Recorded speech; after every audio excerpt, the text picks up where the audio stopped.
semuanya, perkenalkan nama saya Idayani Putri Gea dengan NIM 0320210026. Di video kali ini saya akan menjelaskan anatomi dan fisiologi sistem integumen atau kulit.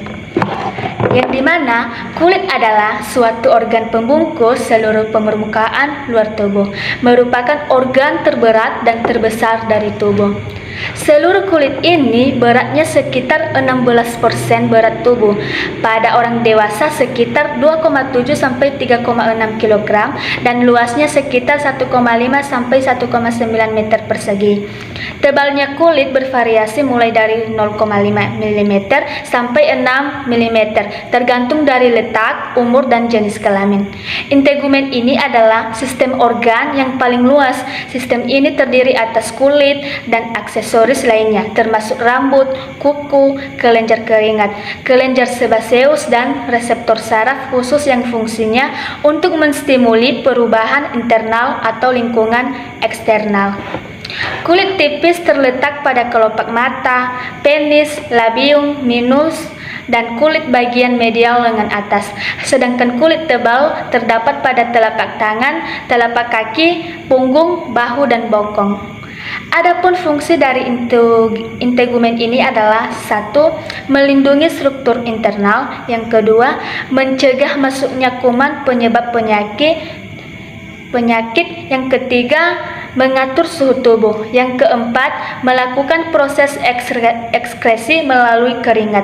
Dan yang kelima, melindungi bahaya sinar matahari. Dan keenam, memproduksi vitamin D. Terdapat beberapa lapisan pada kulit, yaitu lapisan epidermis, lapisan dermis, dan lapisan hipodermis. Baik, sekarang kita masuk pada lapisan epidermis. Lapisan epidermis adalah lapisan terluar dari kulit. Kulit luar ini jika dikumpulkan akan menjadi organ terbesar dari tubuh. Luas permukaannya sendiri adalah sekitar 18 meter persegi.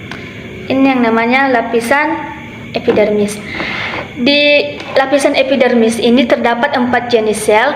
Yang pertama, keratinosit, yaitu memproduksi kreatinin, yaitu protein yang memberi kekuatan, fleksibilitas, dan anti air. Yang kedua, melanosit, memproduksi melanin, yaitu pigmen tetap yang memberikan warna kulit dan melindungi kulit dari radiasi. Yang ketiga, Merkel, yang berkaitan dengan indera sentuhan. Yang keempat, Langerhans, yang membantu sistem kekebalan tubuh. Lapisan epidermis ini terdiri atas beberapa lapisan, yaitu 1. Lapisan stratum corneum ini.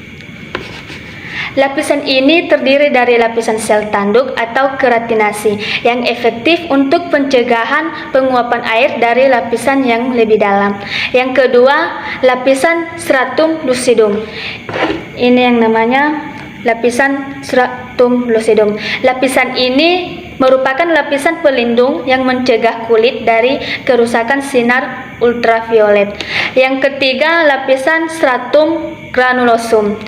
Ini lapisan ini merupakan tempat sel-sel kulit menghasilkan lemak dan molekul lainnya. Lapisan ini juga menghalangi masuknya benda asing, kuman, dan bahan kimia ke dalam tubuh. Yang keempat, lapisan stratum spinosum.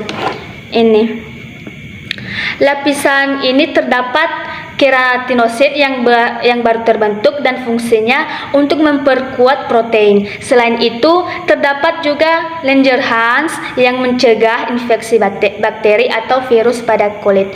Yang kelima yaitu lapisan stratum basale. Ini yang paling dalam. Lapisan ini adalah lapisan terdalam di epidermis yang efektif membentuk sel kulit. Pada lapisan ini terdapat juga melanosit. Kemudian kita masuk pada lapisan dermis ini. Lapisan dermis ini adalah lapisan kulit yang berada di bawah epidermis. Pada lapisan ini terdiri atas penyusun utama, yaitu 1.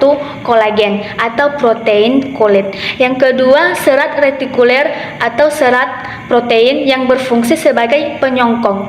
Yang ketiga yaitu serat elastis, yaitu protein yang berperan dalam elastisitas kulit. Terdapat juga beberapa lapisan pada dermis ini yaitu lapisan papilari dermis, yaitu ini teman. Lapisan ini merupakan jaringan ikat longgar yang berperan dalam permajaan dan penggandaan unsur-unsur kulit. Yang kedua, lapisan retikular dermis ini. Lapisan ini merupakan lapisan jaringan ikat padat yang dapat membuat kulit lebih kencang. Selanjutnya, dermis ini memiliki struktur yaitu yang pertama sebaceous gland. Ini sebaceous gland ini menghasilkan minyak yang berperan sebagai pelindung kulit dari kekeringan. Yang kedua, hair follicle ini atau akar rambut yang merupakan tempat pemberanya sel-sel rambut. Yang ketiga itu nerve. Nerve ini adalah saraf-saraf penerima rangsangan sentuhan yang akan dikirim ke otot ini. Yang keempat, sweat gland atau kelenjar keringat. Kelenjar ini terbagi atas dua tipe, yaitu kelenjar keringat ekrin. Kelenjar keringat ekrin ini tersebar di seluruh tubuh kecuali klub penis, bagian dalam telinga luar, telapak tangan, telapak kaki, dan dahi. Yang kedua, kelenjar keringat apokrin yang merupakan kelenjar keringat yang dapat ditentukan pada ketiak, kulit puting payudara, kulit sekitar alat kelamin, dan dubur. Fungsi keringat apokrin ini adalah sebagai pemecah komponen organik dari keringat yang dihasilkan. Kelenjar ini akan menghasilkan bau tak sedap, banyak terdapat di sekitar ketiak dan selangkangan atau sekitar alat kelamin. Kemudian yang terakhir yaitu lapisan hipodermis ini.